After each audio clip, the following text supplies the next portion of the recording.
पर्यावरण की लिस्टिंग की वीडियो है संपूर्ण। तो प्रश्न तो मैक्सिमम यहीं से आते हैं, तो कल वाला और ये वाला पूरक के रूप में पढ़ लेंगे तो हो जाएगा। बाकी जो टेस्ट दिया है वो सॉल्व कर लीजिएगा। बची खुची जो कसर है, अगर अवधारणात्मक में जाएगा आयोग यूपीएससी स्तर में तो वहाँ से कवर हो जाएगा। पर्यावरण एवं वन मंत्रालय 17 सितंबर 1985 को स्थापना हुई। पर्यावरण संरक्षण अधिनियम 1986 में स्थापना हुई। वन जीव संरक्षण अधिनियम 1972 में आया। गंगा कार्य योजना 1985 में लाई गई। जल अधिनियम 1974, वायु अधिनियम 1981, जैव विविधता अधिनियम 2002। एक बात ध्यान रखिएगा कि जल अधिनियम जो सेस वाला है 1977 में आया था। वायु अधिनियम 1981, जैव विविधता अधिनियम 2002। पहली बार पर्यावरण को विकास के साथ जोड़ा गया कब? चौथी पंचवर्षीय योजना में। ओजोन का क्षरण करने वाली जो प्रमुख गैसें हैं CFC, नाइट्रोजन डाइऑक्साइड आदि। ओजोन क्षरण का पता सर्वप्रथम किसने लगाया था? जोसेफ फारमैन ने। ब्रिटिश जो प्रतिनिधिमंडल था उसके सदस्य थे। 1985 में इन्होंने ओजोन क्षरण का पता सर्वप्रथम अंटार्कटिका में लगाया था। अंतर्राष्ट्रीय हाइड्रोलॉजिकल दशक कब से कब तक बनाया गया था? 1965 से 1974 तक। भोपाल गैस त्रासदी 3 दिसंबर 1984 को घटित हुई थी। किसके कारण? मिथाइल आइसोसाइनेट MIC के रिसाव के कारण। चेरनोबिल परमाणु दुर्घटना 26 अप्रैल 1986 को घटित हुई थी। 3 माइल आइलैंड दुर्घटना ये कब घटित हुई थी? मार्च 1979 में USA में। सतत विकास से संबंधित जितनी घटनाएं हैं, सबसे पहले लिमिट टू ग्रोथ थ्योरी आई 1972। क्लब ऑफ रोम ने इसको प्रस्तुत किया था। लिमिट टू ग्रोथ थ्योरी सतत विकास का जन्मदाता अगर कहीं से उद्भव हुआ है तो लिमिट टू ग्रोथ थ्योरी आप कह सकते हैं, यहाँ से हुआ है। उसके बाद ब्रंटलैंड आयोग बनाया गया UNO ने 1983 में। ब्रंटलैंड आयोग ने अपनी रिपोर्ट 1987 में सौंपी थी और सौंपने के बाद ये भंग हो गई थी। प्रथम पृथ्वी शिखर सम्मेलन 1992, ये ऐसा पहला वैश्विक शिखर सम्मेलन था। ये रियो डी जेनेरियो ब्राज़ील में आयोजित हुआ था, जहाँ पे सतत विकास की संकल्पना को स्वीकार किया गया था। स्थायी विकास सस्टेनेबल डेवलपमेंट शब्द का सबसे पहले प्रयोग किसने किया था? तो IUCN की विश्व संरक्षण रणनीति रिपोर्ट में सबसे पहले स्थायी विकास या सस्टेनेबल डेवलपमेंट शब्द का, सतत विकास शब्द का सबसे पहले प्रयोग किया गया था। तो international union for conservation of nature की विश्व संरक्षण रणनीति रिपोर्ट में सर्वप्रथम सतत विकास शब्द का प्रयोग हुआ था। भारत में गैर परंपरागत ऊर्जा स्रोत विभाग की स्थापना कब हुई थी? 1982 में। भारतीय नवीकरणीय ऊर्जा विकास अधिकरण की स्थापना कब हुई थी? 1987 में। पारिस्थितिकी शब्द का प्रयोग सबसे पहले अर्नेस्ट हेकल ने किया था। पारिस्थितिकी तंत्र का प्रयोग सबसे पहले AG टांसले ने किया था। अल्पदीप्तिकाली पौधे कौन कौन से हैं? तंबाकू और सोयाबीन ये अल्पदीप्तिकाली पौधे हैं। एंजाइम क्रियाशीलता का ताप कितना होता है? 25 से 35 डिग्री सेल्सियस पे। सर्वोत्तम ये ऐसी स्थिति है जब एंजाइम क्रियाशील होते हैं। एंजाइम का विकृतीकरण किस ताप पे हो जाता है? 60 डिग्री से 70 डिग्री सेल्सियस पर। भारत में स्थायी बर्फ लाइन कितने मीटर तक मिलती है? तो 4000 मीटर में मिलती है। अंकुरण के लिए बीजों को कम ताप पर रखना क्या कहलाता है? बसंतीकरण कहलाता है। मृदा में औसतन कितना प्रतिशत कार्बन पाया जाता है? तो औसतन 5% कार्बन मृदा में पाया जाता है। प्राकृतिक ऑक्सीजन क्या है? इंडोल एसिटिक एसिड को प्राकृतिक ऑक्सीजन कहते हैं, IAA। गहन पारिस्थितिकी शब्द का प्रयोग सबसे पहले किसने किया था? अर्नीज नेस ने 1973 में। श्वसन मूल मिलते हैं किसमें? मैंग्रोव वनस्पतियों में।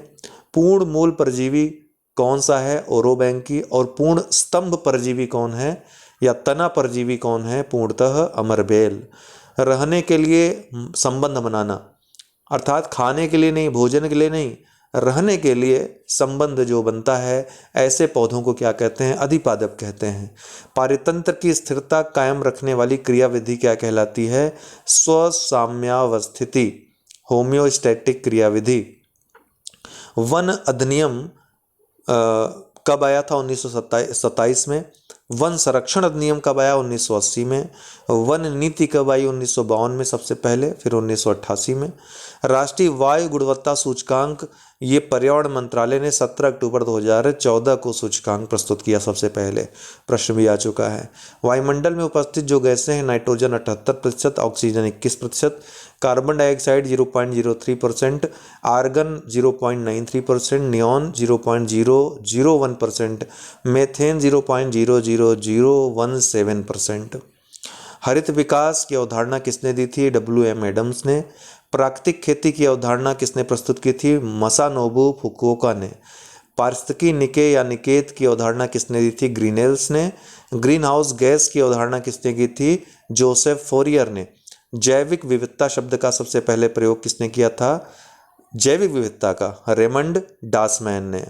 जैव विविधता शब्द का सबसे पहले प्रयोग तो यहाँ पर लिखा नहीं है, वाल्टर जी रोजन ने किया था। किसने? वाल्टर जी रोजन ने। बायोस्फीयर रिजर्व शब्द का सबसे पहले प्रयोग किसने किया था? एडवर्ड सुएस ने किया था। हॉट स्पॉट शब्द का प्रयोग किसने किया था? यह अवधारणा नॉर्मन मायर ने दी थी। पारिस्थितिकी पिरामिड, ये किसने अवधारणा दी थी? चार्ल्स एल्टन ने, इसीलिए इसको एल्टोनियन पिरामिड कहते हैं। वैश्विक मंदन, ये शब्द किसने प्रयोग किया था? जेराल्ड स्टोनहिल ने। राष्ट्रीय पादप आनुवांशिक संसाधन ब्यूरो कहाँ पर स्थित है? नई दिल्ली में। राष्ट्रीय जैव विविधता प्राधिकरण कहाँ स्थित है? चेन्नई में, 2003 में स्थापित किया गया था। अल्फा बीटा गामा जो जैव विविधता है उसको मापने की जो इकाइयाँ हैं, इनको जो है मापने के तरीके हैं, किसने प्रस्तुत किया था? वीटेकर ने 1972 में। स्वस्थानीय पद्धतियाँ कौन कौन सी हैं? राष्ट्रीय उद्यान, अभ्यारण्य, बायोस्फीयर रिजर्व, पवित्र वन आदि। वहीं बाह्य स्थानीय पद्धतियाँ कौन कौन सी हैं? वानस्पतिक उद्यान, जू या चिड़ियाघर, नर्सरी, हर्बेरियम, जीन बैंक आदि। उत्सर्जन अंतराल रिपोर्ट कौन प्रस्तुत करता है? UNEP, संयुक्त राष्ट्र जो पर्यावरण कार्यक्रम है। ग्लोबल एनवायरनमेंट आउटलुक भी यही जारी करता है। आवर प्लेनेट रिपोर्ट भी यही जारी करता है। हाई माउंटेन समिट कौन आयोजित करता है? WMO, विश्व मौसम विज्ञान संगठन। नॉन सेन पहल किससे संबंधित है? तो पर्यावरण जो प्रवासी हैं उनके संरक्षण संबंधी है, 2015 में लाया गया था। एजेंडा 2021 किससे संबंधित है? प्रथम पृथ्वी शिखर सम्मेलन से, 1992 में जो हुआ था रियो डी जेनेरियो ब्राज़ील में। जेंडर एक्शन प्लान UNFCCC जो United nation framework convention on climate change है, उसके COP23 में जेंडर एक्शन प्लान लाया गया था। ITMO किससे संबंधित है? तो ये कार्बन व्यापार से, कार्बन मार्केट से संबंधित है। ओजोन सचिवालय कहाँ स्थित है? नैरोबी, केन्या में। वैश्विक पर्यावरण सुविधा GF की स्थापना कब हुई थी? पृथ्वी सम्मेलन 1992 में इसको स्थापित किया गया था, जो प्रथम पृथ्वी शिखर सम्मेलन था। प्रोजेक्ट टाइगर कब शुरू किया गया था? 1973 में। M-STRIPS किसने शुरू किया? NTCA ने, नेशनल टाइगर जो कंजर्वेशन अथॉरिटी है उसने शुरू किया था M-STRIPS को, टाइगर को बचाने के लिए। ग्लोबल टाइगर फोरम की स्थापना नई दिल्ली में 1997 में हुई थी। NTCA जो नेशनल टाइगर कंजर्वेशन अथॉरिटी है, 2005 दिसंबर में इसकी स्थापना हुई। पर्यावरण मंत्रालय के अधीन एक वैधानिक निकाय है ये। प्रमुख वन्यजीव संस्थान देख लीजिए जो पूछे जाते हैं। भारतीय प्राणी विज्ञान सर्वेक्षण केंद्र कोलकाता में है। पारिस्थितिकी विज्ञान केंद्र बंगलुरु में है। भारतीय वन प्रबंधन संस्थान भोपाल में है। हिमालयी पर्यावरण एवं विकास का गोविंद बल्लभ पंत संस्थान अल्मोड़ा उत्तराखंड में है। इंडियन फॉरेस्ट कॉलेज कहाँ है? देहरादून में। भारतीय वन सर्वेक्षण केंद्र कहाँ है? देहरादून में। Indian institute of ecology and environment कहाँ है? नई दिल्ली में। इंडियन फॉरेस्ट रेंजर कॉलेज कहाँ है? देहरादून में। भारतीय वन्य जीव अनुसंधान संस्थान कहाँ है? देहरादून में। भारतीय वन्य जीव संस्थान कहाँ है? देहरादून में। भारतीय वनस्पति उद्यान कहाँ है? कोलकाता में। सलीम अली पक्षी विज्ञान तथा प्राकृतिक इतिहास केंद्र सैकोन कहाँ है? तमिलनाडु, कोयम्बटूर में। ध्यान रखिएगा, सलीम अली एक पक्षी विहार है, वो कश्मीर में स्थित है, जबकि सलीम अली पक्षी विज्ञान तथा प्राकृतिक इतिहास केंद्र कोयम्बटूर, तमिलनाडु में है। राष्ट्रीय प्राकृतिक इतिहास संग्रहालय कहाँ है? नई दिल्ली में। राष्ट्रीय पर्यावरण अभियांत्रिकी अनुसंधान संस्थान कहाँ है? नागपुर, महाराष्ट्र में, नीरी। राष्ट्रीय पर्यावरण शोध संस्थान कहाँ है? नागपुर, महाराष्ट्र में। केंद्रीय पक्षी शोध संस्थान कहाँ है? इज्जतनगर, बरेली, उत्तर प्रदेश में। भारत का सबसे विशाल संग्रहालय कहाँ है? इंडियन म्यूजियम, कोलकाता में। बॉम्बे नेचुरल हिस्ट्री सोसाइटी 1883 में स्थापित हुई थी, महाराष्ट्र में। मद्रास क्रोकोडाइल बैंक ट्रस्ट कहाँ है? चेन्नई में। तमिलनाडु में। भारत का सबसे विशाल मछली घर कौन सा है? रांची में, झारखंड। भारत का सबसे विशाल चिड़ियाघर जू कौन सा है? Zoological gardens, Alipore, Kolkata. भारत का सबसे विशाल पक्षी उद्यान कौन सा है? भरतपुर, राजस्थान। विश्व का सबसे बड़ा चिड़ियाघर कौन सा है? क्रूजर नेशनल पार्क, दक्षिण अफ्रीका। विश्व में सबसे अधिक जंतु संग्रह कहाँ पर हैं? बर्लिन जूलॉजिकल में। मतलब कि विश्व में सबसे अधिक जंतु संग्रह वाला जंतु उद्यान कहाँ है? बर्लिन जूलॉजिकल गार्डन, जर्मनी में। जैव विविधता संबंधी जो विभिन्न सम्मेलन समझौते हुए, विश्व विरासत संधि जो जैव विविधता से संबंधित थी 1972 में, रामसर समझौता 1971 में, लागू 1975 में हुआ था, जैव विविधता संधि 1992 में, कार्टागेना प्रोटोकॉल 2000 में, ठीक है, ये CBD का 5वां कोप था 2000 में, नागोया प्रोटोकॉल 2010 में, कोप 11 किसका? UNFCCC का नहीं, UNCCD का नहीं, CBD का। कोप 11 हैदराबाद भारत में हुआ था अक्टूबर 2012 में। कोप 12 कोरिया गणतंत्र में हुआ था, गणराज्य में, अक्टूबर 2014 में। कोप 13 कानकुन में हुआ था, मैक्सिको में, दिसंबर 16 में। कोप 14 शर्म अल शेख में नवंबर 2018 में हुआ था। कोप 15 बीजिंग चीन में हुआ था 2020 में। विभिन्न ध्वनि स्रोत से कितने डेसिबल की ध्वनि, डेसिबल क्या है? ध्वनि की तीव्रता मापने की इकाई है, तो उत्पन्न होती है। ज्वालामुखी विस्फोट से 190, रॉकेट इंजन से 180, जेट प्लेन का उतरना 150, असहनीय शोर 130 जो असहनीय होता है, जेट इंजन की आवाज़ 120, फैक्ट्री की बॉयलर 110, स्वचालित वाहनों की भीड़ से उत्पन्न ध्वनि और शेर की दहाड़ 100, जोर से चिल्लाना 90, ट्रक आदि की आवाज़ 80, टेलीविज़न 70, सामान्य बातचीत के समय की ध्वनि 60, टाइपराइटर की ध्वनि 50, शांत कार्यालय या कमरे की ध्वनि 40, फुसफुसाहट 30, अति शांत स्थान की ध्वनि 20, पत्तियों की खड़खड़ाहट 10 और देहरी या द्वार में प्रवेश करने की ध्वनि 0, हालांकि 0 से थोड़ा ज़्यादा। धूल के जैविक प्रभाव के कारण होने वाले जो प्रमुख रोग होते हैं, विभिन्न प्रकार के धूल और उनसे होने वाले रोग का नाम। कोयले के धूल कण एंथ्राकोसिस नामक बीमारी होती है, सिलिका से सिलिकोसिस, एस्बेस्टस से एस्बेस्टोसिस, लौह कण से सीडियोरोसिस या लोहमयता, गन्ने की धूल से बेगासोसिस, कपास की धूल से बिस्टनोसिस, अनाज की धूल से कृषक फुसफुस और तंबाकू की धूल से टोबैकोसिस। विभिन्न अंतर्राष्ट्रीय पर्यावरण सम्मेलन और संधियां एक दृष्टि में देख लेते हैं। स्टॉकहोम सम्मेलन पहला मानव पर्यावरण सम्मेलन था, 1972 में ये हुआ था। यहीं पर 5 जून 1972 को संयुक्त राष्ट्र पर्यावरण कार्यक्रम की स्थापना हुई थी। इसे पर्यावरण का मैग्ना कार्टा की संज्ञा भी दी जाती है। 5 जून को पर्यावरण दिवस मनाने का संकल्प यहीं पारित हुआ था। हेलसिंकी सम्मेलन फिनलैंड में आयोजित हुआ था, हेलसिंकी में 1974 में, सामुद्रिक पर्यावरण की सुरक्षा से संबंधित था। लंदन सम्मेलन 1975 में हुआ था, समुद्री कचरे के निस्तारण का प्रतिषेध करने के लिए। यूरोपीय वन्यजीव व प्राकृतिक निवास क्षेत्र संरक्षण सम्मेलन 1979 में हुआ था, प्रजाति संरक्षण की प्रतिबद्धता के लिए। वियना सम्मेलन ऑस्ट्रिया में हुआ था 1985 में, ओजोन स्तर के संरक्षण की प्रतिबद्धता के लिए।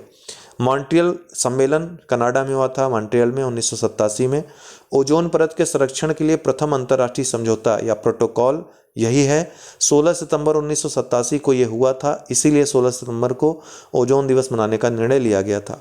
रियो सम्मेलन ब्राज़ील में, रियो डी जेनेरियो में हुआ था। इसको प्रथम पृथ्वी शिखर सम्मेलन भी कहते हैं, 1992 में हुआ था। सतत विकास के लिए एजेंडा 21 स्वीकृत किया गया। यहीं पर जलवायु परिवर्तन पर संयुक्त राष्ट्र framework convention on climate change जो है UNFCCC की स्थापना यहीं पर हुई थी। इसके अलावा 2 और कन्वेंशन की CBD और UNCCD की भी स्थापना यहीं पर हुई थी, इसी की देन है। इसके अलावा GEF जो ग्लोबल इन्वायरमेंट फंड है उसकी भी स्थापना यहीं से हुई है। न्यूयॉर्क सम्मेलन 1997 में हुआ था। एजेंडा 21 को लागू करने संबंधी कार्यक्रम पर आम सहमति बनी थी। तो ये जो है Rio+5 सम्मेलन भी इसको कहते हैं, ध्यान रखिएगा। जो न्यूयॉर्क सम्मेलन है रियो में 1992 में हुआ था, तो 92 + 5 97, तो 1997 में इसको Rio+5 भी कहते हैं। तो एजेंडा 21 को लागू करने संबंधी कार्यक्रम पर आम सहमति बनी थी। नैरोबी घोषणा पत्र कीनिया में हुआ था 1997 में, अंतर्राष्ट्रीय संधियों का प्रभावकारी क्रियान्वयन के लिए। क्योटो प्रोटोकॉल 1997 में। पृथ्वी+5 सम्मेलन, इसको नहीं कहते हैं पृथ्वी+5 नहीं कहते हैं दोस्तों इसको। पृथ्वी +5 सम्मेलन ये सम्मेलन है न्यूयॉर्क वाला, ठीक है। ये क्योटो प्रोटोकॉल UNFCCC का कोप 3 था ये, ठीक है। हमने आपको कल बताया है 1997 में ये भी हुआ था। तो यहाँ ग्रीन हाउस गैसों के उत्सर्जन में कटौती करके भूमंडलीय तापन को कम करना, वर्ष 1990 के स्तर में 5% की कटौती का निर्णय लिया गया।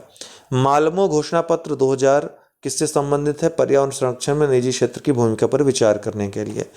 इन्फाटेरा डबलिन आयरलैंड में 2000 में जो सम्मेलन हुआ था, पर्यावरण सूचना का विस्तार करने पर सहमति बनी थी। जोहान्सबर्ग, जिसको रियो +10 सम्मेलन भी कहते हैं, पृथ्वी +10 सम्मेलन कहते हैं, 2002 में इसे द्वितीय पृथ्वी सम्मेलन भी कहा जाता है। सतत विकास पर विशेष बल इस पर दिया गया। गरीबी उन्मूलन के लिए विश्व एकजुटता कोष की स्थापना पर सहमति इसी में बनी थी।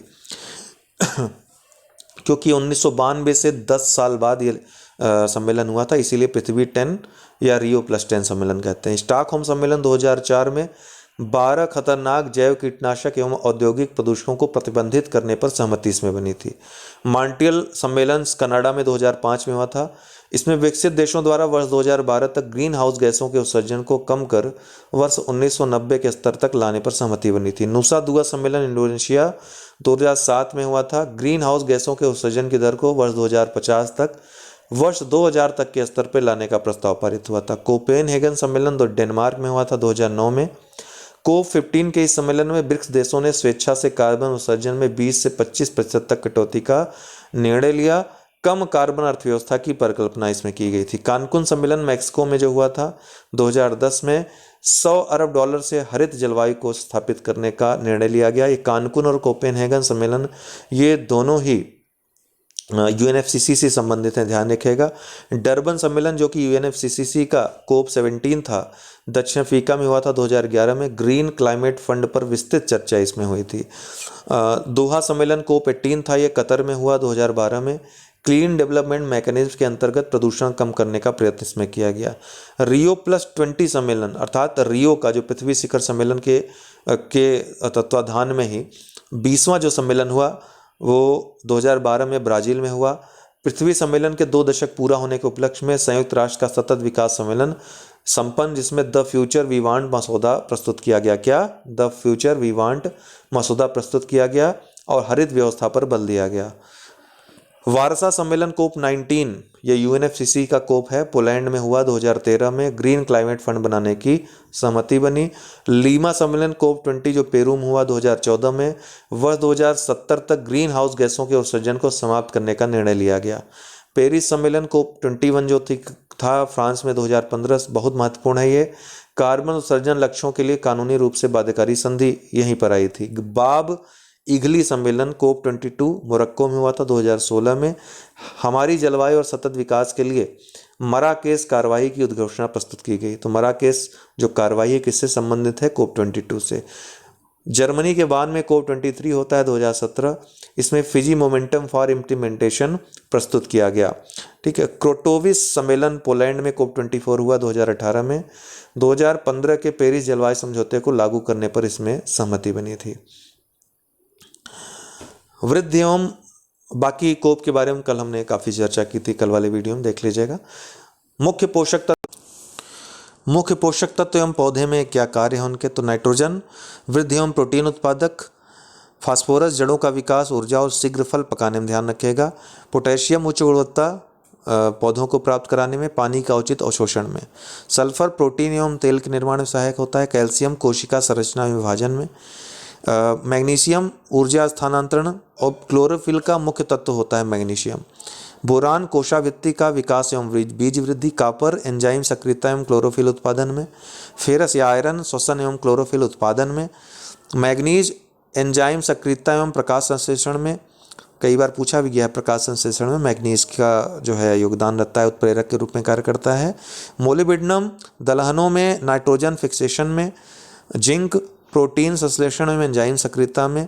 कोबाल्ट नाइट्रोजन स्थिरीकरण, विटामिन B12 के निर्माण में। और सोडियम सूखा प्रतिरोध में वृद्धि, स्टोमेटा के खोलने में सहायक। श्वसन की क्रिया कैसी क्रिया है? आक्सीकारक है कि अपचायक है? तो अपचायक क्रिया है। प्रकाश संश्लेषण सर्वाधिक लाल रंग में होता है, सबसे कम बैंगनी रंग में होता है। मृतजीवी खाद्य श्रृंखला को क्या कहते हैं? अपरद या डेट्रिटस खाद्य श्रृंखला कहते हैं। समुद्री आहार श्रृंखला का सही क्रम क्या है? पहले स्वपोषी, फिर शाकाहारी, फिर हेरिंग अर्थात स्वपोषियों को, डाइटम को शाकाहारी खाते हैं क्रस्टेशियाई, और क्रस्टेशियाई को कौन खाता है? हेरिंग या मांसाहारी खाते हैं। 10% का नियम किसने दिया था? लिंडनमैन ने। इसके अनुसार एक स्तर से दूसरे स्तर पर जाने पर जो ऊर्जा है वो घटती जाती है। कितना घटती है? ये केवल 10% ट्रांसफ़र होती है, 90% खपत हो जाता है उसका। जैव अंतःक्रिया धनात्मक और ऋणात्मक दो तरह की होती हैं। धनात्मक में सहजीविता या सहोपकारिता, सिम्बायोसिस और म्यूचुअलिज्म आते हैं। इसमें दोनों लाभान्वित होते हैं, जैसे लाइकेन, कोरल हो गया। कोरल रीफ की बात करें तो कोरल एक जुक्सैन थैले नामक शैवाल के साथ सहजीवी संबंध में रहता है। शैवाल से कोरल को भोजन प्राप्त होता है और शैवाल रहने के लिए कोरल का उपयोग करते हैं, तो दोनों लाभान्वित होते हैं। सभोजिता प्लस कमेंसलिज्म जिसको कहते हैं, एक लाभान्वित होता है, दूसरा न तो लाभ होता है न हानि, जैसे आर्किड हो गया, कंठलताएं हो गई। आदि सहयोग बिना भौतिक संबंध बनाए जब एक दूसरे का सहयोग होता है दोनों लाभान्वित होते हैं, तो इसको आदि सहयोग या प्रोटो कोऑपरेशन कहते हैं, जैसे राइजोस्फीयर, माइक्रोफ्लोरा, यही नाम याद रखिएगा। ऋणात्मक में परजीविता, पैरासिटिज्म, इसमें एक लाभान्वित होता है, दूसरे को हानि होती है। प्रतिस्पर्धा में दोनों को हानि होती है। प्रतिजीविता, एंटीबायोसिस, इसमें एक को हानि होती है, दूसरे को न तो लाभ न तो हानि। असहभोजिता में भी एक को न तो लाभ न तो हानि, लेकिन दूसरे को हानि होती है, एमेंसलिज्म जिसको कहते हैं। जैविक विभव क्या होता है? तो कोई जंतु कितने बच्चे पैदा कर सकता है, इसी प्रजनन क्षमता को ही जैविक विभव कहते हैं। पास्की निकेत, जैसा कि मैंने कल भी बताया था कि इसको सबसे पहली बार ग्रीनेल्स ने प्रस्तुत किया था, लेकिन बाद में इसका विकास चार्ल्स एंटन ने किया था। किसी प्रजाति की किसी पास्की तंत्र में क्रियात्मक भूमिका होती है जो किसी अन्य प्रजाति की नहीं होती है, अर्थात एक निके में एक ही प्रजाति पाई जाएगी। जैसे चूहे की किसी पास्की तंत्र में भूमिका, सांप की किसी पास्की तंत्र में विशेष भूमिका, तो ये क्या पास्की निकेत कहलाएगा। उसका एक छोटा सा ऐसा तंत्र होता है जिसमें किसी विशेष प्रजाति की विशेष भूमिका होती है। वहीं कीस्टोन प्रजाति कौन होते हैं? कीस्टोन प्रजातियां संख्या में कम होते हैं, लेकिन इनका बहुत अधिक महत्व होता है, अर्थात इनके बिना उस पास्की तंत्र की कल्पना ही नहीं की जा सकती है। इसमें अक्सर सर्वोच्च मांसाहारी जीव आते हैं, जैसे बाघ हो गया, टाइगर हो गया, ठीक है, रेजिन उत्पन्न करने वाले पौधे हो गए, ये सभी महत्वपूर्ण भूमिका निभाते हैं वहाँ संतुलन स्थापित करने में। इकोटोन मैंने आपको बताया दो पास्की तंत्रों के बीच का संक्रमण क्षेत्र होता है जहाँ जैव विविधता काफ़ी अधिक पाई जाती है। सूचक प्रजातियाँ जैसे लाइकेन, कोरल, कोलीफेज, जीवाणु आदि हो गए। लाइकेन किसका सूचक है? वायु प्रदूषण का। कोरल रीफ ये भी जलवायु परिवर्तन का या ग्लोबल वार्मिंग का सूचक हैं। कोलीफेज, जीवाणु, ये जल प्रदूषण का सूचक होते हैं, ठीक है। तो ये सभी सूचक प्रजातियां, अर्थात जैसे सूचक प्रजातियां जंतुओं में भी होती हैं और वनस्पतियों में होती हैं। कई जंतु ऐसे हैं जब प्रलय वगैरह आने वाला होता है या कोई भूकंप आदि आने वाला होता है तो विशेष प्रकार की गतिविधियां करते हैं, तो इनको हम क्या कहते हैं? सूचक प्रजाति कहते हैं। फाउंडेशन प्रजाति मतलब जिनका अगर कहीं उत्पन्न हो जाते हैं, उदय हो जाते हैं, तो इन पर आधारित तमाम प्रकार के जीव जंतु वनस्पतियाँ अपने आप पैदा हो जाती हैं, इन पर आधारित होती हैं वो पूरी तरीके से। ऐसी प्रजातियों को फाउंडेशन प्रजाति कहते हैं। ऐसे समुद्र में कोरल रीफ के आ जाने से उस पर आधारित बहुत सारी प्रजातियों का वहाँ पर जन्म हो जाता है। अनुक्रमण क्या होता है? किसी एक प्रजाति का हट जाना, उसके स्थान पर किसी दूसरी प्रजाति का आ जाना, या इसे ये कह सकते हैं कि जैसे उदाहरण के द्वारा समझेंगे, कहीं रेगिस्तान है और रेगिस्तान परिवर्तित हो गया घास स्थल में, तो रेगिस्तान के जो जीव होते हैं, रेगिस्तानी जीव, वो विलुप्त हो जाएंगे या चले जाएंगे, हट जाएंगे वहाँ से, उसका स्थान घास स्थली जीव ले लेंगे, जीव जंतु ले लेंगे, ठीक है। तो इस क्रिया को क्या कहते हैं? अनुक्रमण कहते हैं। पास्की पदछाप किसे कहते हैं? पास्की पदछाप एक मापक है। किस चीज़ का मापक है? पृथ्वी के पास्की तंत्र पे मानवीय मांग का मापक है। इसका प्रयोग करते हुए यह अनुमान आप लगा सकते हैं कि अगर एक व्यक्ति एक निश्चित जीवन शैली का पालन करे तो उसकी सहायता के लिए पृथ्वी के कितने हिस्से की जरूरत पड़ेगी, इस बात की मापन करता है। इसका जो मापक है, इकाई है, इसकी भूमंडलीय हेक्टेयर होती है, ध्यान रखिएगा। जैव विविधता प्रवणता क्या होता है? देखिए, जैव विविधता का घटता हुआ क्रम या बढ़ता हुआ क्रम, ठीक है, उसको जब हम ग्राफ में दर्शाते हैं तो उसको जैव विविधता प्रवणता, जो उसमें अंतर दिखाई पड़ता है, उसी की जैव विविधता प्रवणता कहते हैं। अर्थात यदि आप क्षैतिज या ऊर्ध्वाधर, अर्थात ग्लोब अगर देखें क्षैतिज या ऊर्ध्वाधर। जैसे कि क्षैतिज में हम बात करें, भारत में हिमालय पर्वत है, ठीक है, हिमालय पर्वत पे ही नीचाई से ऊंचाई पर जाएं तो आपको जैव विविधता घटती हुई नजर आएगी, ठीक है। इसी तरह अगर निम्न अक्षांश से उच्च अक्षांश में जाएं 0 डिग्री से 90 डिग्री की तरफ, तब भी जैव विविधता घटती हुई चली जाती है। इसी को कहते हैं जैव विविधता प्रवणता। जैविक अनुक्रमण आपने जो देखा कि एक प्रजाति का दूसरी प्रजाति के पारिस्थितिक तंत्र पे पूरी तरह से आ जाना, ठीक, तो इसको अनुक्रमण कहते हैं। जैविक अनुक्रमण में 6 अवस्थाएं होती है, ध्यान रखिएगा। क्लीमेंट्स ने एक चरम सीमा का सिद्धांत दिया था 1916 में। इन्होंने जलवायु को एकमात्र कारक माना था जैविक अनुक्रमण का, और इन्होंने 6 अवस्थाएं बताई थी। पहली अवस्था न्यूडेशन, दूसरी आक्रमण, तीसरी आस्थापना, चौथा स्पर्धा, पांचवी प्रतिक्रिया और छठी स्थिरीकरण। स्थिरीकरण ये अंतिम प्रक्रिया होती है, ध्यान रखिएगा। चरम प्रक्रिया क्या है? स्थिरीकरण। बहुचरम सीमा सिद्धांत किसने दिया था? ये टेंसले ने दिया था 1939 में। उनका कहना था कि जलवायु के अलावा भी अन्य कारक भी होते हैं जैविक अनुक्रमण के।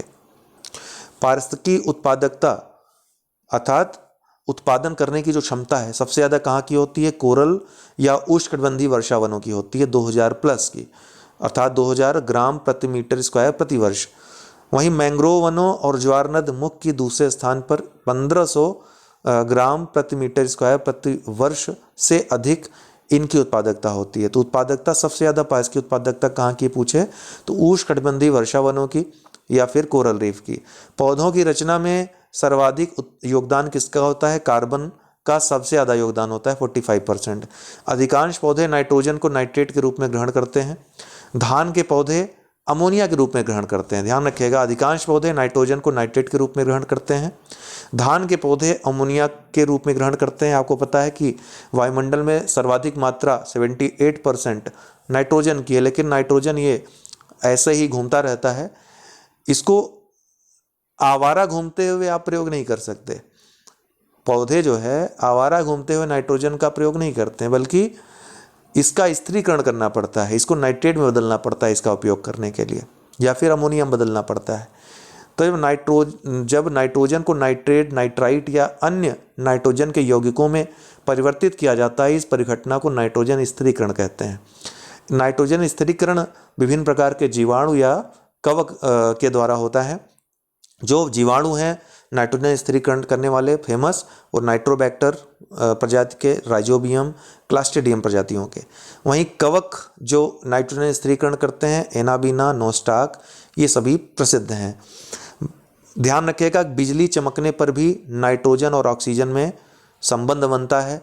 नाइट्रोजन ऑक्सीजन अभिक्रिया करके नाइट्रोजन के ऑक्साइड्स बनाते हैं, किंतु इसको स्थिरीकरण नहीं किया जाता है, ये अपने आप परिघटना होती है, इसलिए इसको स्थिरीकरण नहीं कहेंगे। नाइट्रोजन स्थिरीकरण की विपरीत प्रक्रिया क्या कहलाती है? विनाइट्रीकरण कहलाती है। ये विनाइट्रीकरण करने में स्यूडोमोनास बैक्टीरिया का महत्वपूर्ण योगदान रहता है।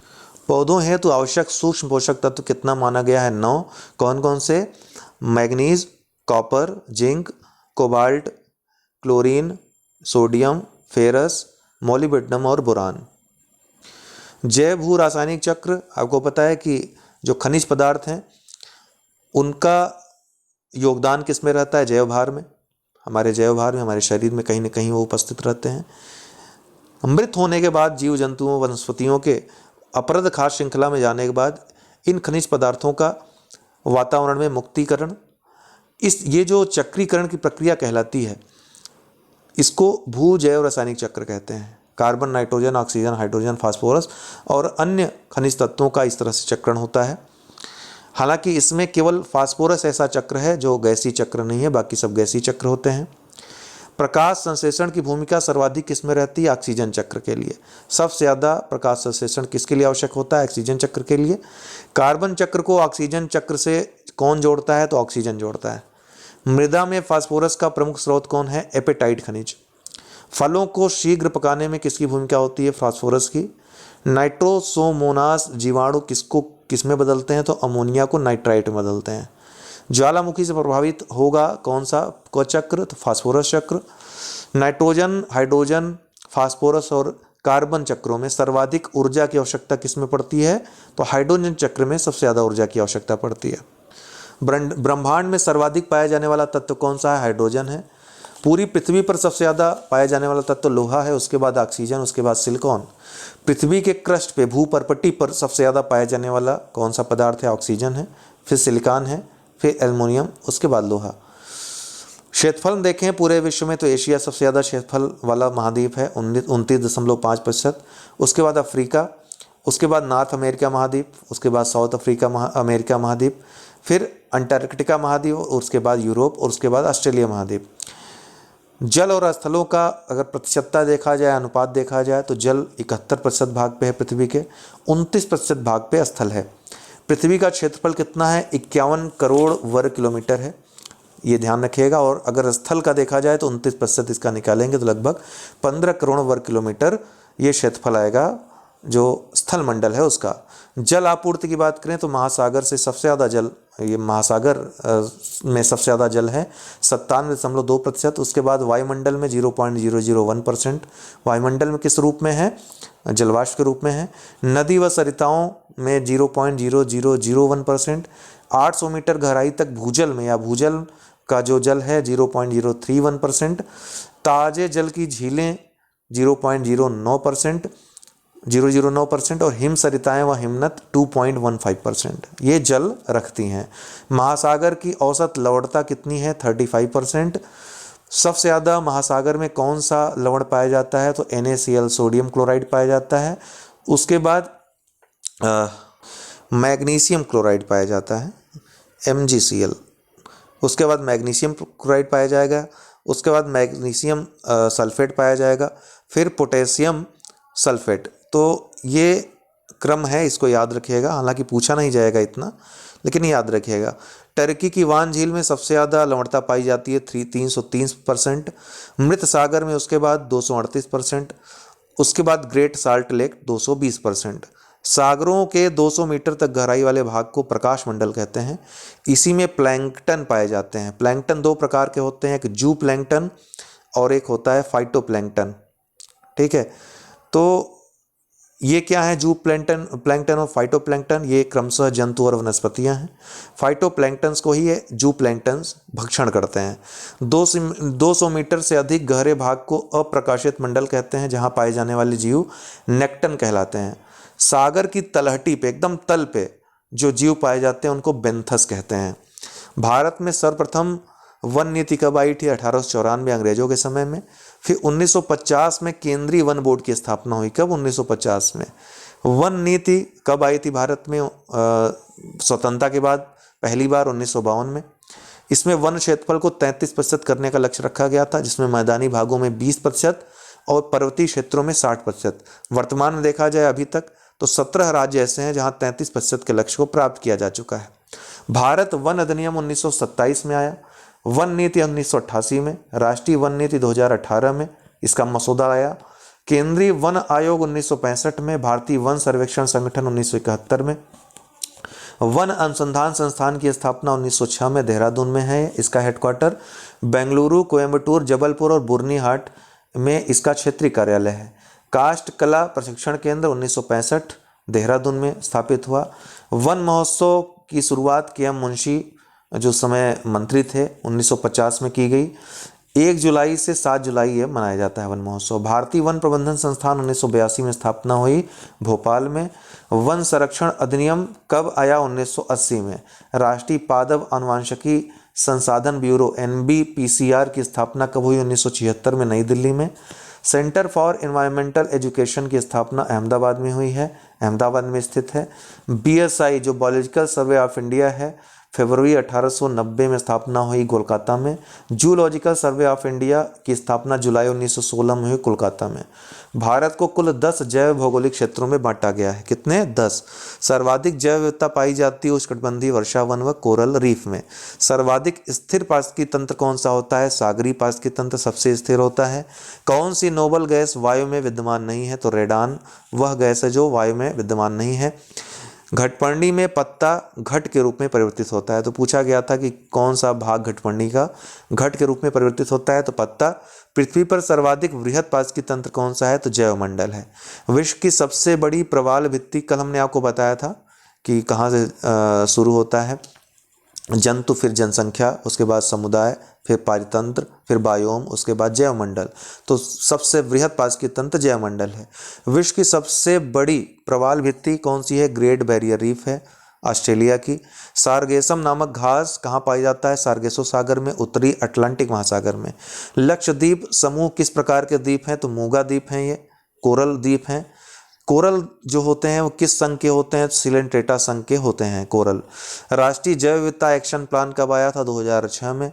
भारत में वैश्विक जैव विविधता का कितना % पाया जाता है? तो 7.5 से 8% तक, या 7 से 8% तक जैव विविधता, वैश्विक जैव विविधता की भारत में पाई जाती है। जैव विविधता पर अभी समय CBD कहाँ पर लाया गया? 1992 में पृथ्वी सम्मेलन में। कब से प्रभावी हुआ? 29 दिसंबर 1993 से। भारत में जैव विविधता अधिनियम 2002 में पारित किया गया। शीर्ष जैव विविधता वाले देश कौन से हैं? सबसे ज़्यादा जैव विविधता ब्राज़ील में है, फिर कोलंबिया में, उसके बाद इंडोनेशिया। भारत का 8वां स्थान आता है विश्व में जैव विविधता के मामले में। भारत के 4 हॉट स्पॉट कौन से हैं? पूर्वी हिमालय, पश्चिमी घाट, सुंडालैंड और इंडो बर्मा सीमा। विश्व में 76 हॉट स्पॉट हैं। हॉट स्पॉट किससे संबंधित होते हैं? ये समुद्री पारिस्थितिकी संवेदनशील क्षेत्र होते हैं। भारत में 2 हॉट स्पॉट की पहचान की गई है, मान्यता दी गई है 2016 में, अंडमान और निकोबार द्वीप समूह और लक्षद्वीप। ठीक है, तो विश्व में कुल 76 हॉट स्पॉट थे। पहले 50 थे, 2016 में ये 76 हो गए, जिनमें से 2 अंडमान निकोबार लक्षद्वीप को चुना गया। जैव विविधता हेतु राष्ट्रीय कार्य योजना कब लाई गई? 2008 में। 18 जैवमंडल रिजर्व में से 12 यूनेस्को के मैब कार्यक्रम के तहत वैश्विक नेटवर्क में शामिल हैं। ध्यान रखिएगा, कल हमने आपको 11 बताया था, उसको चेंज कर लीजिएगा। पन्ना भी अब इसमें शामिल हो गया है, तो 12 हो गए हैं मैप कार्यक्रम के तहत। तो नीलगिरी सबसे पहले 2000 में, फिर मंदार की खाड़ी 2001 में, सुंदरवन 2001 में, नंदा देवी 2004 में, नोकरेक 2009 में, पंचमढ़ी 2009 में, सिमलीपाल 2009 में, अचान कमार 2012 में, ग्रेट निकोबार 2013 में, अगस्त्या मलाई 2016 में, कंचनजंगा 2018 में और पन्ना 2020 में। केंद्रीय चिड़ियाघर प्राधिकरण की स्थापना कब हुई थी? 1992 में। बाघ परियोजना कब लाई गई थी? 1973 में। जिम कॉर्बेट जो नेशनल पार्क है उत्तराखंड में, वहाँ से शुरू हुआ था, तत्कालीन उत्तर प्रदेश में था। विश्व में सर्वाधिक ऊंचाई पर बाघ रिजर्व कौन सा स्थित है? नावदफा। विश्व में सर्वाधिक ऊंचाई पर अरुणाचल प्रदेश में। विश्व में सर्वाधिक बाघ घनत्व कहाँ पाया जाता है? काजीरंगा में। भारत का सबसे बड़ा, जो असम का काजीरंगा है वहाँ की बात हो रही है, भारत का सबसे बड़ा बाघ रिजर्व कहाँ है? नागार्जुन सागर जो सी शैलम है आंध्र प्रदेश का। भारत का सबसे छोटा बाघ रिजर्व कौन सा है? बोर, महाराष्ट्र का। पेंच नहीं है, बोर हो गया, ध्यान रखिएगा, इसको भी करेक्ट कर लीजिएगा। भारत का दक्षिणतम, सबसे दक्षिण में स्थित बाघ रिजर्व कौन सा है? कालकड़, मुदुथिरई, तमिलनाडु का। हाथी परियोजना कब लाई गई थी? 1992 में। हंगुल परियोजना 1970 में। कस्तूरी, जो कस्तूरी मृग के पित्ताशय का एक हिस्सा होता है, तो कस्तूरी मृग में कस्तूरी की खोज किसने की थी? सबसे पहले एल खाजिका ने की थी, ध्यान रखिएगा। कस्तूरी मृग परियोजना कब लाई गई थी? 1970 के दशक में केदारनाथ अभ्यारण्य से शुरू की गई थी उत्तराखंड में। लाल पांडा परियोजना 1996 में पद्मजा नायडू हिमालय जंतु पार्क से शुरू हुई थी। प्रोजेक्ट गोदावण, ये द ग्रेट इंडियन बस्टर्ड के संरक्षण के लिए जैसलमेर में शुरू हुई है, राजस्थान में, और पहली परियोजना है, पहला राज्य है जहां से योजना शुरू हुई थी। मणिपुर थामिन परियोजना 1977 में मणिपुर से शुरू हुई। कछुआ संरक्षण परियोजना 1975 में भितरकनिका अभ्यारण्य उड़ीसा से। गैंडा परियोजना 1987 से शुरू हुई। घड़ियाल प्रजनन कार्यक्रम 1975 उड़ीसा से शुरू हुआ। डॉल्फिन जलीय जीव घोषित कब हुआ? 2009 में। डॉल्फिन को गंगा का टाइगर भी कहा जाता है। विश्व वन्य जीव कोष ने रिवर फॉर लाइफ योजना डॉल्फिन के संरक्षण के लिए शुरू की है। प्राथमिक प्रदूषक कौन कौन से हैं? Carbon dioxide, DDT, carbon monoxide, plastic, sulphur dioxide, ammonia, nitric oxide, PM कण जो पार्टिकुलेटेड मैटर कण हैं, वॉलेटाइल ऑर्गेनिक कंपाउंड, ये सभी प्राथमिक प्रदूषक हैं जो स्रोत से ही डायरेक्ट निकलते हैं, जिस रूप में निकलते हैं उसी रूप में प्रदूषण फैलाते हैं। द्वितीयक प्रदूषक क्या है? विभिन्न प्रदूषकों के मिलने से बनते हैं, जैसे पैन हो गया, ओजोन हो गया, सल्फर ट्राईऑक्साइड हो गया, सल्फ्यूरिक अम्ल हो गया, हाइड्रोजन परऑक्साइड हो गया, प्रकाश रासायनिक स्मॉग हो गया। ठीक है,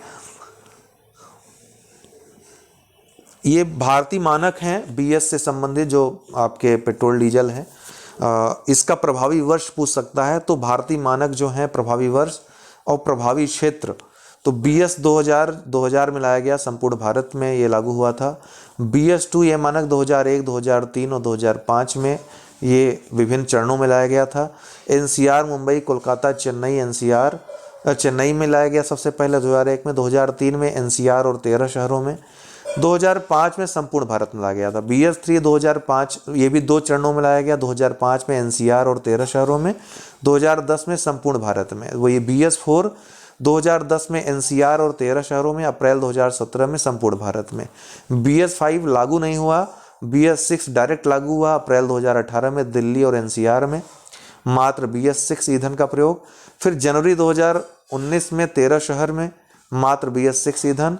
अप्रैल 2020 में संपूर्ण भारत में BS ईंधन तथा अनुपालक वाहन दोनों की बात इसमें की गई। तो अप्रैल 2020 में संपूर्ण भारत में लागू है। पूछ सकता है international centre for automotive technology के द्वारा एक हैवी ड्यूटी इंजन मॉडल के लिए पहला भारत स्टेज 6 इंजन प्रमाण पत्र जारी कर दिया गया है। प्रथम तथा द्वितीय सर्वाधिक महत्वपूर्ण वायु प्रदूषक किसे माना जाता है? तो कार्बन मोनोऑक्साइड और सल्फर डाइऑक्साइड को। क्रैकिंग गैस सल्फर डाइऑक्साइड को कहते हैं। ओजोन परत सामान्यतः किस मंडल में पाई जाती है? समताप मंडल में। ग्रीन हाउस गैसों का प्रभाव क्रमशः किस अंश में प्रदर्शित होता है? तो कार्बन डाइऑक्साइड का सबसे ज़्यादा, फिर CFC का, फिर CH4 का, फिर N2O का। हालांकि क्षमता में कार्बन डाइऑक्साइड वो CFC से और CH4 से कम हो जाती है। सीसा रहित पेट्रोल में उचित ऑक्टेन मान प्राप्त करने के लिए क्या मिलाया जाता है? तो बेंजीन, टॉल्यून और जाइलिन। बेंजीन के कारण किस रोग की संभावना सर्वाधिक होती है? रक्त कैंसर की। हरित डीजल में सल्फर की कितनी प्रतिशत मात्रा पाई जाती है? 0.001%। हरित डीजल किस यूरो मानक का डीजल है? ध्यान रखें यूरो 4 का। 1 माइक्रोमीटर से छोटे आकार वाले कण की प्रदूषक को वायुमंडल में फैलने से रोकने के लिए मुख्यतः किस यंत्र का प्रयोग किया जाता है? इलेक्ट्रोस्टैटिक प्रेसिपिटेटर का। अम्लीय वर्षा के जल का pH मान कितना होता है? 4.2 से कम। आपको पता है अम्लीय वर्षा का कारण सल्फर डाइऑक्साइड और नाइट्रोजन डाइऑक्साइड होते हैं जो कारखानों से निकलते हैं। सिलिकोसिस तथा एस्बेस्टोसिस नामक रोग किस प्रकार के धूल कणों से होता है? सिलिका से सिलिकोसिस और एस्बेस्टस से एस्बेस्टोसिस। भूमिगत जल के प्रमुख प्रदूषक कौन से हैं? तो आर्सेनिक और फ्लोराइड। कोयला उद्योग में संलग्न लोगों को सामान्यतः कौन सी बीमारी हो जाती है? न्यूमोनोकोसिस हो जाती है, निमोनिया जैसी रोग होता है ये। पश्चिम बंगाल के किन 4 जिलों में आर्सेनिक की मात्रा भूमिगत जल में मानक स्तर से अधिक पाई गई है? मुर्शिदाबाद, नदिया या नाडिया, उत्तरी तथा दक्षिणी 24 परगना में। उत्तर प्रदेश के उन्नाव जिले में कई गांवों का जल प्राकृतिक रूप से किस तत्व की अधिकता के कारण प्रदूषित है? फ्लोराइड के कारण। WHO के अनुसार प्रति लीटर जल में फ्लोराइड की कितनी मात्रा स्वास्थ्य के लिए खतरा नहीं है? 0.01 मिलीग्राम प्रति लीटर जल। फ्लोराइड के दुष्प्रभाव से होने वाली बीमारी कौन सी है? फ्लोरोसिस। पिगोबियन कर लगाया जाता है किस पे? प्रदूषण फैलाए जाने के कारण। भारत में प्रायः सभी अपमार्जकों में किसकी अधिकता पाई जाती है? फास्फेट की। कठोर जल को मृदु जल बनाने के लिए अपमार्जकों में मुख्यतः किसका प्रयोग किया जाता है? सोडियम ट्राइपॉलीफास्फेट का। विषालु टॉक्सिक अपशिष्टों के प्रमुख जैव अपघटनकारी सूक्ष्मजीव कौन है? स्यूडोमोनास कैपेसिया, स्यूडोमोनास प्यूटिडा एवं ई कोलाई। किस उद्योग में संलग्न लोग बिसिनोसिस रोग से ग्रस्त हो जाते हैं? कपड़ा उद्योग। जीवाणुओं का कौन सा विभेद पेट्रोलियम तेल अधिप्लावों का उपचार करने में सक्षम है? स्यूडोमोनास प्रजाति का। स्यूडोमोनास प्रजाति के जीवाणु में आनुवंशिक हेरफेर करके पेट्रोलियम तेल अधिप्लावों के उपचार के गुणों का समावेश किसने किया था? AM चक्रवर्ती ने। ये सभी प्रश्न आ चुके हैं। पीने योग्य पानी में आर्सेनिक की अधिकतम अनुमेय मात्रा कितनी है? तो 0.05 मिलीग्राम प्रति लीटर है। भूमिगत जल को दूषित करने वाले अजैविक प्रदूषक कौन है? आर्सेनिक। पारंपरिक उपचार के बाद पीने योग्य जल किस ग्रेड में रखा गया है? C वर्ग में। केंद्रीय गंगा प्राधिकरण का गठन कब किया गया था? 1985 में। जीवनदायिनी गंगा के तटीय क्षेत्रों के भूमिगत जल में कौन सी जानलेवा तत्व की मात्रा सर्वाधिक पाई जाती है? आर्सेनिक की। बिहार राज्य के आधे से अधिक जिलों के भूगर्भीय जल में किस तत्व की मात्रा अत्यधिक है? फ्लोराइड एवं आयरन की। जल में कार्बनिक यौगिकों का मापन सामान्यतः किससे किया जाता है? क्रोमेटोग्राफी से। किस परीक्षण द्वारा जल में उपस्थित जैव ऑक्सीकरणीय कार्बनिक पदार्थ की मात्रा ज्ञात की जाती है? जो BOD है, बायोलॉजिकल ऑक्सीजन डिमांड जिसको कहते हैं। ब्लैक फुट नामक बीमारी का कारण है आर्सेनिक की अधिकता। जलीय विषैले पदार्थों के अवशोषक के रूप में जाना जाता है जलकुंभी। ऑयल जैपिंग से किस प्रकार के प्रदूषण को नियंत्रित किया जाता है? तेल अधिप्लाव को।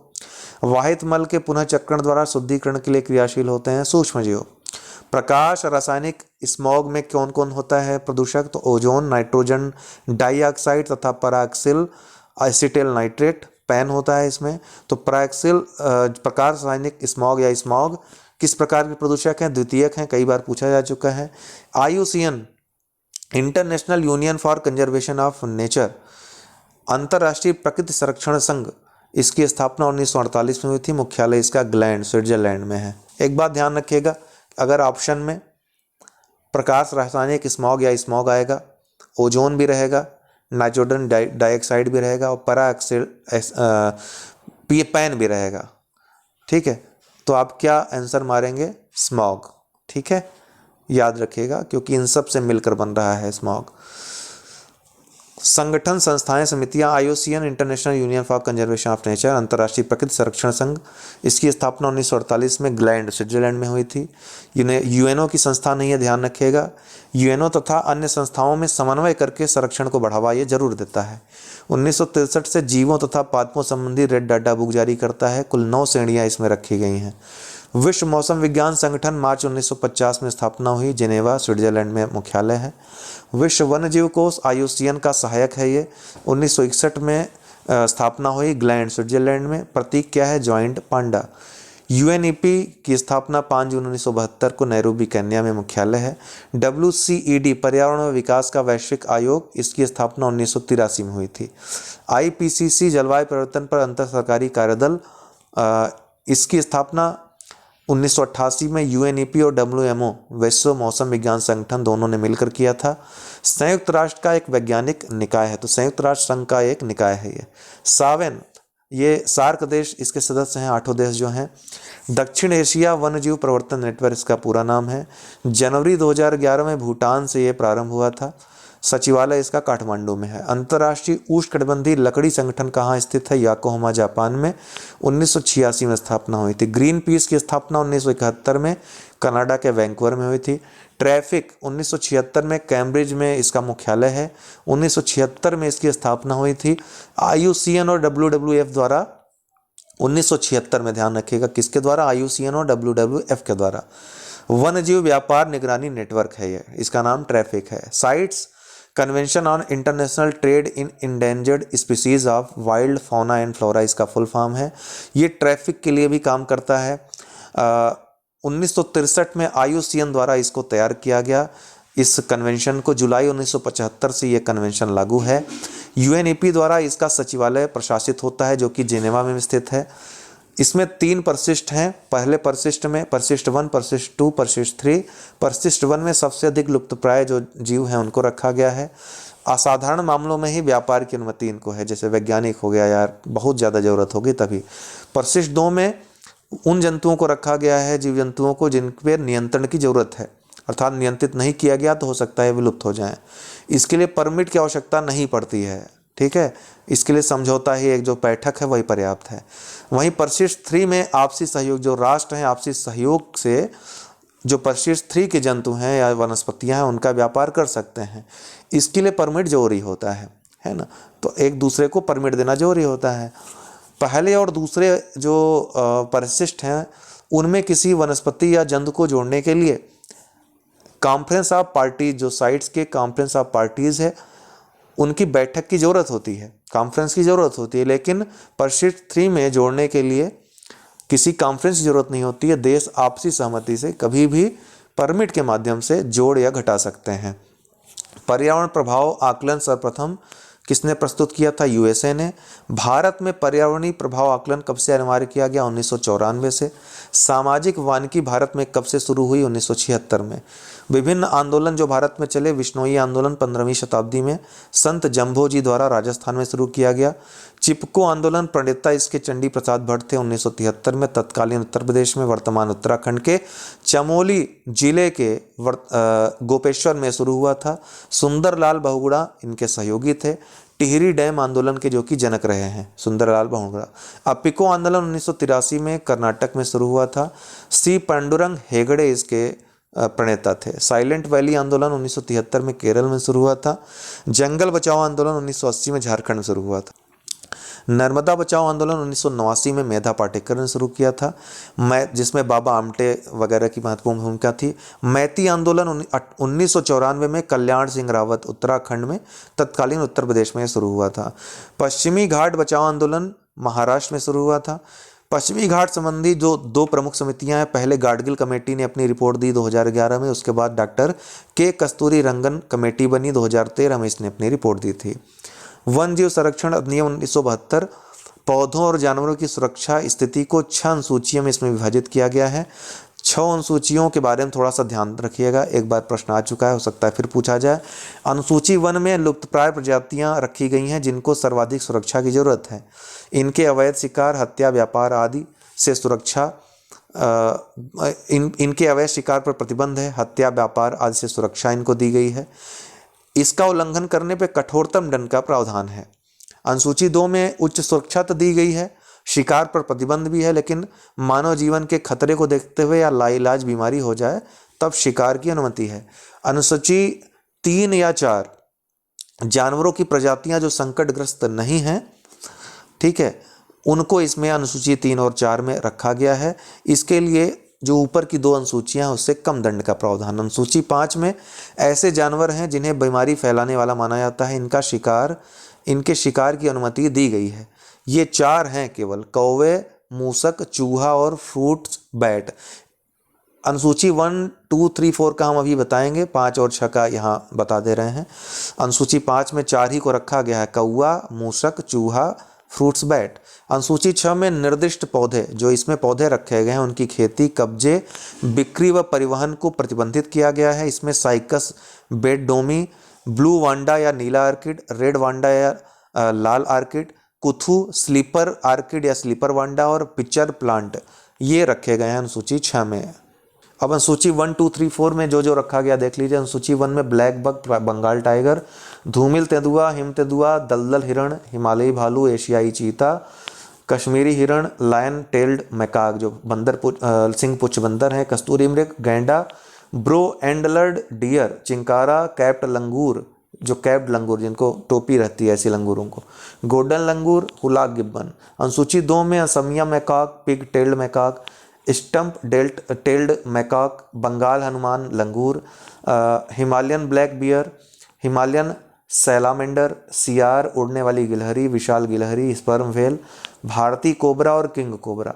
अनुसूची 3 में चित्तीदार हिरन, नीली भेड़, लकड़बग्घा, नीलगाय, सांभर हिरण और स्पंज। अनुसूची 4 में राजहंस, खरगोश, फाल्कन, किंगफिशर, नीलकंठ पक्षी और हार्सशू क्रैब। तो ध्यान आपको पता है कि 5 में जीव रखे गए हैं, जंतु रखे गए हैं। 6 में वनस्पति रखी गई है, और वनस्पतियां जो जो रखी गई हैं हमने आपको बता दिया, रट लीजिएगा एकदम से। भारत में सर्वाधिक बाघ अभ्यारण्य मध्य प्रदेश में है और महाराष्ट्र, दोनों में 6 हैं। भारत में सर्वाधिक वन जीव अभ्यारण्य अंडमान निकोबार द्वीप समूह में 94, वहीं राज्यों में महाराष्ट्र में 48 हैं। पंजाब राज्य में कोई भी राष्ट्रीय उद्यान नहीं है, ध्यान रखिएगा। पंजाब में 13 वन जीव अभ्यारण्य हैं। हालांकि भारत में मध्य प्रदेश में राष्ट्रीय उद्यानों की संख्या सबसे अधिक है, 10 है। अंडमान और निकोबार द्वीप समूह में 9 राष्ट्रीय उद्यान हैं, और इस स्थान अर्थात अगर देखा जाए तो राज्यों केंद्र शासित प्रदेशों में सबसे ज़्यादा मध्य प्रदेश में, उसके बाद अंडमान निकोबार द्वीप समूह में है। केंद्र शासित प्रदेशों में सर्वाधिक अंडमान निकोबार द्वीप समूह में है। हाथी संरक्षण की बात करें तो 5 वर्षों में हाथी जनगणना होती है, ध्यान रखिएगा। फरवरी 1992 में प्रोजेक्ट हाथी आरंभ किया गया था, तब 15,000 हाथियों की संख्या थी। अभी 2017 में जो जनगणना हुई थी, मतलब हाथियों की गणना हुई थी, 27,312 हाथी थे। 28 राज्यों और केंद्र शासित प्रदेशों में से 16 में हाथी पाए जाते हैं। उत्तर प्रदेश में भी हाथी पाए जाते हैं, ध्यान रखिएगा। 28 राज्यों या केंद्र शासित प्रदेशों में से 16 में फरवरी 1992 में प्रोजेक्ट हाथी आरंभ किया गया था। उत्तर प्रदेश भी उनमें से एक था। सर्वाधिक हाथी कहाँ पाए जाते हैं? कर्नाटक में 6,049, उसके बाद असम, फिर केरल में। उत्तर प्रदेश में 232 हाथी हैं। 2010 में राष्ट्रीय विरासत पशु हाथी को घोषित किया गया था। भारत में वर्तमान में 32 हाथी रिजर्व हैं। पहला सिंहभूम झारखंड में स्थापित किया गया था। माइक कार्यक्रम किससे संबंधित है? 2003 में साइट्स ने माइक कार्यक्रम चलाया था हाथियों की निगरानी के लिए। हाथी मेरे साथी अभियान पर्यावरण मंत्रालय का अभियान था, जो कि दिल्ली में मई 2011 को शुरू किया गया था। हाथी 8 मंत्री स्तरीय सम्मेलन में इन 8 देशों में कौन कौन था? केन्या, श्रीलंका, बोत्सवाना, कांगो गणराज्य, तंजानिया, इंडोनेशिया, थाईलैंड और भारत।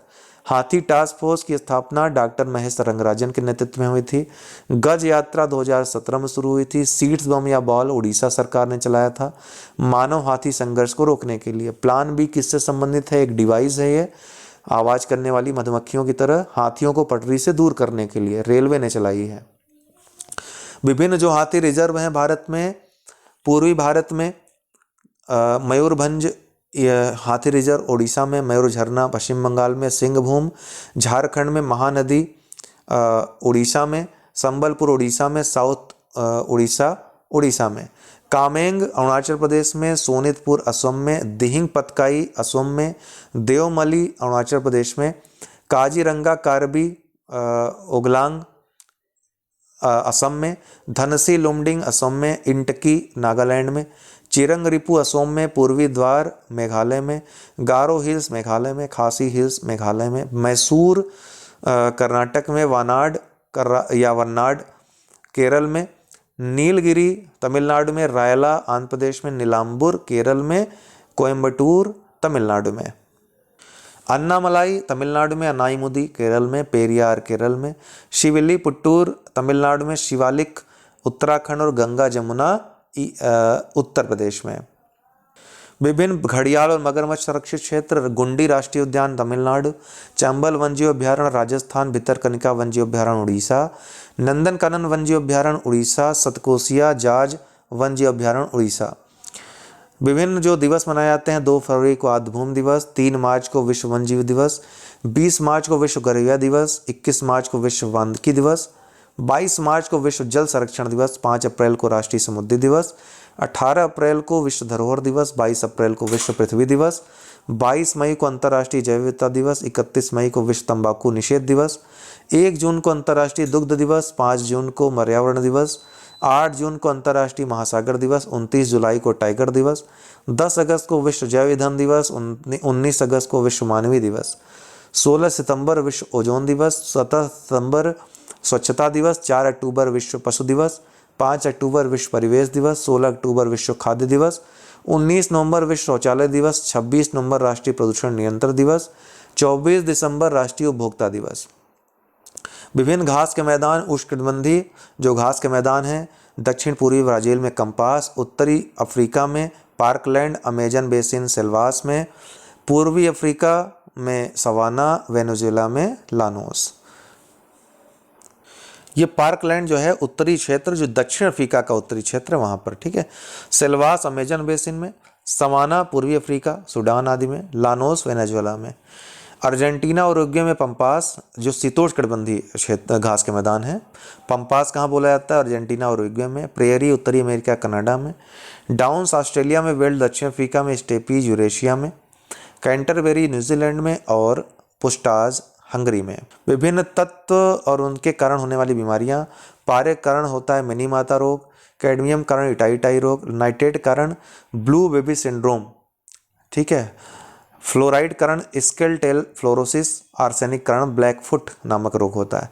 जैव मंडल आरक्षित क्षेत्र जो 18 है, नीलगिरी तमिलनाडु, केरल व कर्नाटक में फैला हुआ है, 3 राज्यों में 1986 में, नोकरेक मेघालय में 1988 में, नंदा देवी उत्तराखंड में है 1988 में, ग्रेट निकोबार अंडमान व निकोबार द्वीप समूह में 1989 में, मन्नार की खाड़ी तमिलनाडु में तटीय क्षेत्र में 1989, सुंदरवन पश्चिम बंगाल में 1989, मानस असम में है 1989, सिमलीपाल उड़ीसा में 1994, डिब्रू सखैवा असम में है 1997, दिहांग दिबांग अरुणाचल प्रदेश में है 1998, पंचमढ़ी मध्य प्रदेश में 1999, कंचनजंगा सिक्किम में है 2000 में, अगस्तमलाई केरल में तमिलनाडु में है 2001 में, अचानकमार छत्तीसगढ़ में है, मध्य प्रदेश 2005, कच्छ गुजरात में है 2008 में, शीत रेगिस्तान कोल्ड डिजर्ट हिमाचल प्रदेश में 2009 में, शेख चेलम पहाड़ी आंध्र प्रदेश में 2010 में, पन्ना मध्य प्रदेश में 2011 में।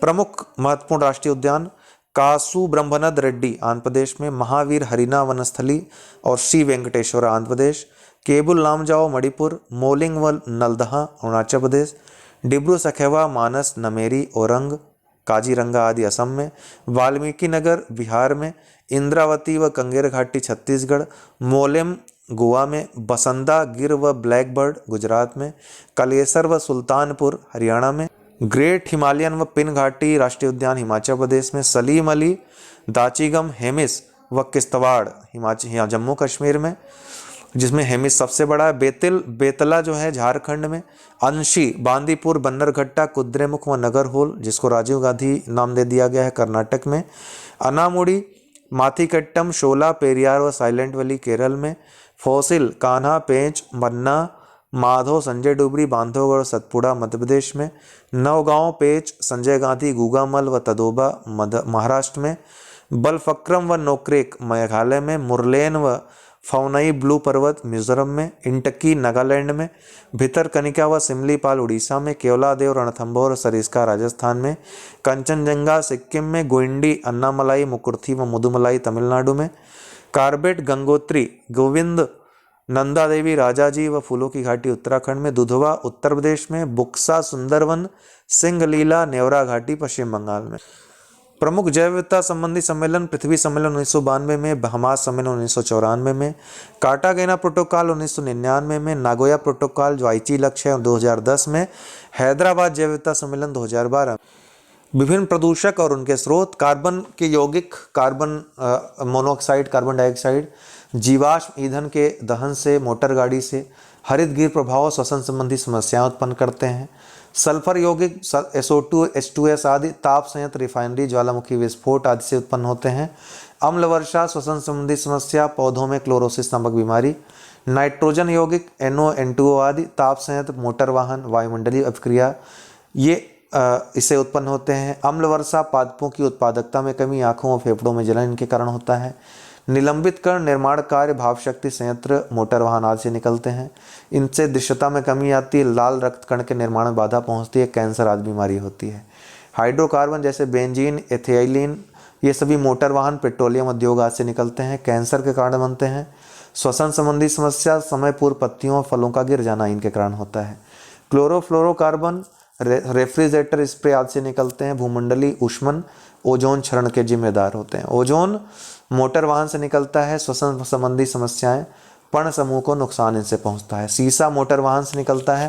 कैंसर और केंद्रीय तंत्रिका तंत्र प्रभावित होता है। रेशे, कपास, ऊन आदि के वस्त्र उद्योग, कालीन उद्योग से निकलता है, फेफड़ों पर दुष्प्रभाव होता है। एस्बेस्टस खनन व निर्माण उद्योग से निकलता है, श्वसन संबंधी समस्याएं और कैंसर होता है। Smog, N2O, nitrogen dioxide, oxygen और पैन से मिलकर जो बनता है, ये ऑक्सीजन नहीं है, ओजोन है, ठीक है, ओजोन और पैन से। उद्योग और मोटर वाहनों से आंखों में जलन, श्वसन संबंधी समस्याएं आदि होती हैं। एक और है मेथेन, कहाँ से निकलती है? पशुओं की जुगाली से, धान के खेतों से मेथेन गैस निकलती है, ठीक है, जो कि ग्लोबल वार्मिंग में जिसका कारण बनता है। पारिस्थितिकी विज्ञान का जनक कौन है? ओडम है। इकोलॉजी का जनक अर्नस्ट हैकल। पारिस्थितिकी तंत्र का जनक टेंसले। गहन पारिस्थितिकी का जनक अर्नीजनेस। पारिस्थितिकी निकाय की संकल्पना ग्रीनले ने दी थी।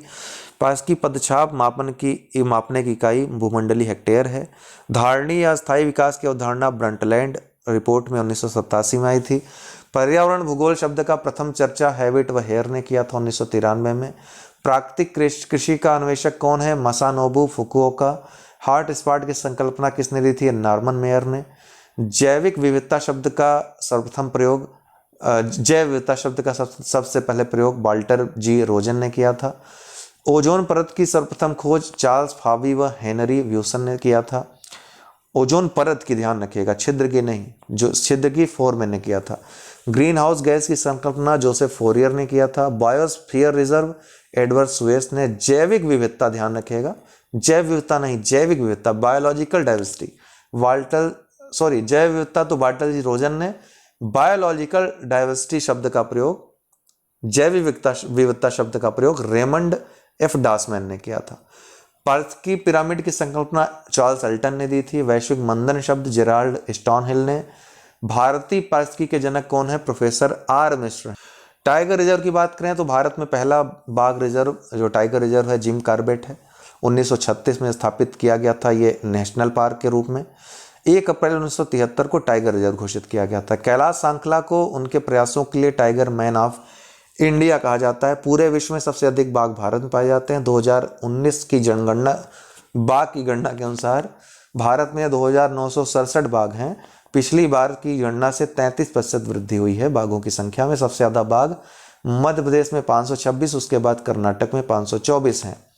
प्रोजेक्ट टाइगर के तहत जो अभी तक 53 टाइगर रिजर्व घोषित किए गए हैं, जिसमें असम में मानस, नामेरी, काजीरंगा, औरांग, अरुणाचल प्रदेश में नामदफा, पाकुई, कमलांग, आंध्र प्रदेश में नागार्जुन शीशलम जो कि सबसे बड़ा भी है, बिहार में वाल्मीकि, छत्तीसगढ़ में इंद्रावती, अचानकमार, उदंती, सीता नदी, गुरु घासीदास और तमोर पिंगला अभ्यारण्य का संयुक्त क्षेत्र जो अभी हाल ही में 53वां बना है। झारखंड का पलामू, मिजोरम का डंपा, राजस्थान में रणथंभौर, सिरिस्का, मुकुंदरा हिल्स, रामगढ़ विषधारी अभ्यारण्य, कर्नाटक में बांदीपुर, भद्रा, नागरहोल, दांडेली, अंशी, बिलीगिरी, रंगनाथ मंदिर, केरल में पेरियार, परम्बिकुलम, मध्य प्रदेश में कान्हा, पेंच, बांधवगढ़, पन्ना, सतपुड़ा, संजय डुबरी, महाराष्ट्र में मेलघाट, पेंच, तडोब, अंधेरी, सह्याद्री, नवेगांव, नागजीरा, बोर, उत्तर प्रदेश में दुधवा, पीलीभीत और अमनगढ़, उत्तराखंड में जिम कार्बेट, राजाजी, पश्चिम बंगाल में सुंदरवन, बुक्सा, तेलंगाना में कवल, उड़ीसा में सिमलीपाल, सतकोसिया, तमिलनाडु में कालकड़, मदुथुरई जो कि सबसे दक्षिणतम भी है, अन्नामलाई, मुदुमलाई और सत्यमंगलम। हाल ही में अंतर्राष्ट्रीय बाघ दिवस के अवसर पर आयोजित आभासी बैठक में भारत के प्रधानमंत्री ने देश में बाघों के लिए सुरक्षित आवास सुनिश्चित करने और बाघों के अनुकूल पारिस्थितिकी तंत्र पोषित करने के लिए भारत की प्रतिबद्धता को दोहराया। इस बैठक में भारत के 14 टाइगर रिजर्व्स को global conservation assured tiger standards की मान्यता दी गई। इससे पहले भारत के 3 स्थलों को पहले ही मान्यता मिल चुकी है। कौन कौन से? लैंसडाउन व रामनगर उत्तराखंड का और 24 परगना का जो दक्षिणी क्षेत्र है पश्चिम बंगाल का। इसके तहत जो 14 टाइगर रिजर्व को मान्यता दी गई है, असम में मानस, काजीरंगा, औरांग, मध्य प्रदेश में सतपुड़ा, कान्हा, पन्ना, महाराष्ट्र में पेंच, बिहार में वाल्मीकि, उत्तर प्रदेश में दुधवा, पश्चिम बंगाल में सुंदरवन टाइगर रिजर्व, केरल में परम्बिकुलम, कर्नाटक का बांदीपुर, तमिलनाडु में मुदुमलाई और अनामलाई टाइगर रिजर्व। एम-स्ट्रिप्स बाघों के संरक्षण के लिए है। ग्लोबल टाइगर फोरम ये एकमात्र वैश्विक संगठन है जो टाइगर के संरक्षण के लिए। GTF दुनिया के 13 टाइगर रेंज के देशों में वितरित बाघों की शेष 5 उपप्रजातियों को बचाने पर केंद्रित है। इसका गठन 1993 में नई दिल्ली में इसका मुख्यालय है, ध्यान रखिएगा। नई दिल्ली में इसका गठन के लिए जो है प्रयास किया गया था सबसे पहले। 1997 में ये एक स्वतंत्र संगठन बना था। इसका मुख्यालय नई दिल्ली में है, ये याद रखिएगा। भारत के जो 49 रामसर स्थल हैं इनको भी देख लीजिए। चिल्का झील केवलादेव राष्ट्रीय उद्यान राजस्थान, लोकटक झील मणिपुर, वूलर झील जम्मू कश्मीर, हरिके झील पंजाब, सांभर झील राजस्थान, कंजली झील पंजाब, रोपड़ वेटलैंड पंजाब, कोलेरू झील आंध्र प्रदेश, दीपोर बील असम, पांग बांध झील हिमाचल प्रदेश, सो मिरीरी झील लद्दाख, अष्टमुडी झील केरल, सस्तमकोट्टा झील केरल, वेमनाड कोल आर्द्रभूमि केरल, भोज wetland Madhya Pradesh, Bhitarkanika mangrove Orissa, point कैलेमरे वन्यजीव पक्षी अभ्यारण्य तमिलनाडु, पूर्व कोलकाता आर्द्रभूमि पश्चिम Bengal, चंदेरटल wetland Himachal Pradesh, Renuka wetland Himachal Pradesh, Hokera wetland या होकेरसर वेटलैंड जम्मू कश्मीर, सुरेंसर और मानसर झील जम्मू कश्मीर, रुद्र सागर झील त्रिपुरा, ऊपरी गंगा नदी उत्तर प्रदेश, नल सरोवर पक्षी अभ्यारण्य गुजरात, सुंदरवन डेल्टा क्षेत्र पश्चिम बंगाल, नंदुर मध्यमेश्वर महाराष्ट्र, नवाबगंज पक्षी अभ्यारण्य उत्तर प्रदेश, केशवपुर मियानी कम्युनिटी रिजर्व पंजाब, व्यास संरक्षण रिजर्व पंजाब, नांगल वन्य अभ्यारण्य पंजाब, सांडी पक्षी अभ्यारण्य उत्तर प्रदेश, समसपुर पक्षी अभ्यारण्य उत्तर प्रदेश, समन पक्षी अभ्यारण्य उत्तर प्रदेश, पार्वती अरंगा पक्षी अभ्यारण्य उत्तर प्रदेश, सरसई नावर झील उत्तर प्रदेश, आसन कंजर्वेशन रिजर्व उत्तराखंड, काबरताल बिहार, लोनार झील महाराष्ट्र, सुर सरोवर झील या कीथम झील उत्तर प्रदेश, सोकर आर्द्रभूमि क्षेत्र लद्दाख, सुल्तानपुर राष्ट्रीय उद्यान हरियाणा, भिंडावास वन्यजीव अभ्यारण्य हरियाणा, थोल झील वन्यजीव अभ्यारण्य गुजरात, वाधवाना आर्द्रभूमि क्षेत्र गुजरात, हैदरपुर वेटलैंड उत्तर प्रदेश, खिजड़िया पक्षी अभ्यारण्य गुजरात और बखिरा वन्यजीव अभ्यारण्य उत्तर प्रदेश। पश्चिम बंगाल में स्थित सुंदरवन वेटलैंड भारत का सबसे बड़ा रामसर स्थल है। हिमाचल प्रदेश में स्थित रेणुका वेटलैंड क्षेत्र भारत का सबसे छोटा रामसर स्थल है। भारत में सबसे ज़्यादा 10 रामसर स्थल उत्तर प्रदेश राज्य में हैं। विश्व में लगभग 2400 रामसर स्थल घोषित किए जा चुके हैं। अक्टूबर 1981 में भारत के 2 स्थलों को सबसे पहले रामसर स्थल घोषित किया गया था। कौन कौन से थे? ओडिशा में स्थित चिल्का झील और राजस्थान में स्थित केवलादेव राष्ट्रीय उद्यान। विश्व का पहला रामसर स्थल 1974 में ऑस्ट्रेलिया में स्थित कोबोर प्रायद्वीप को घोषित किया गया था। भारत का 47वां रामसर स्थल 48वां 49वां क्रमशः हैदरपुर, खिजड़िया और बखिरा वन्य अभ्यारण्य है। मॉन्ट्रेक्स रिकॉर्ड रामसर अभिसमय के तहत मॉन्ट्रेक्स रिकॉर्ड अंतर्राष्ट्रीय महत्व की आद्य भूमियों की सूची में आद्य भूमि स्थलों का एक रजिस्टर है। इसमें मानवीय हस्तक्षेप व प्रदूषण के कारण पारस्की रूप से संकटापन्न आद्य भूमियों को शामिल किया गया है। वर्तमान में 2 भारतीय स्थल हैं, इसमें लोकटक झील और मणिपुर का और केवलादेव राष्ट्रीय उद्यान राजस्थान का। पहले इसमें चिल्का झील को भी स्थान दिया गया था, लेकिन बाद में हटा दिया गया था। तो ये है कंप्लीट लिस्टिंग और काफ़ी मदद मिलेगी आपको इस वीडियो से परीक्षा हॉल में। बहुत बहुत धन्यवाद।